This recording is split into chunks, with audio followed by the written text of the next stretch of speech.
মেয়েদের জীবনের সবচেয়ে সুন্দর স্মৃতিগুলো তৈরি হয় বান্ধবীদের সাথে কাটানোর সময় থেকে।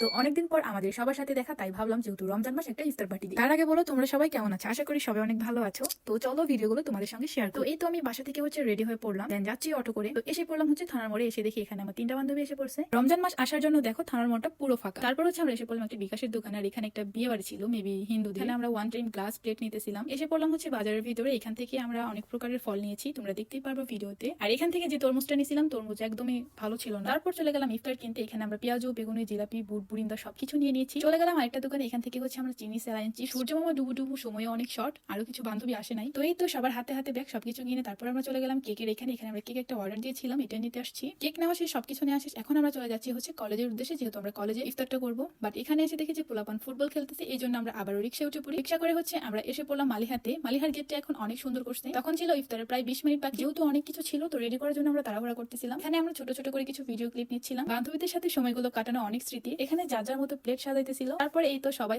এক এক করে সবকিছু রেখে দিল। ফ্রেন্ডদের সাথে ইফতার করা নো, ভালোবাসাতেই সাজানো খাবার, এটাই আসল স্বাদ। যখন ছিল 5 মিনিট, তখন এখানে আমি তরমুজ কাটতেছিলাম। কাটা নাই, এটাই অনেক। আমরা বান্ধবীরা ছিলাম 7 জন মিলে এই ইফতারের আয়োজনটা করি। সবার সাথে একসাথে ইফতার করা, ফল কাটা, একসাথে বসে খাওয়া। ব্যস্ত জীবনে সময় মেলে না, কিন্তু বন্ধুত্ব ঠিকই জায়গা করে নাই। 2 দিনের প্ল্যানে আমাদের এই ইফতারটা করা। আমরা কেকটা কেটে নিলাম, দেন তারপর আমরা সবাই এক এক করে সবকিছু খাবার ট্রাই করতেছিলাম। আমি বাসা থেকে পুডিং নিয়ে গিয়েছিলাম, যে যেটা ভালো বানাতে পারে সেটা নিয়ে আসছে। আমাদের ইফতার করতে করতে প্রায় রাতই হয়ে গেছে। খাবার দাবার প্রায় শেষের দিকে। তো চিপস আর মজা নিয়ে নিলাম শেষে। তারপর এগুলো ময়লা সব আমরা ডাস্টবিনে ফেলাই দিলাম। আজকের এই ছোট্ট আয়োজন হয়ে থাকুক বড় একটা স্মৃতি হয়ে। সবাইকে আল্লাহ হাফেজ।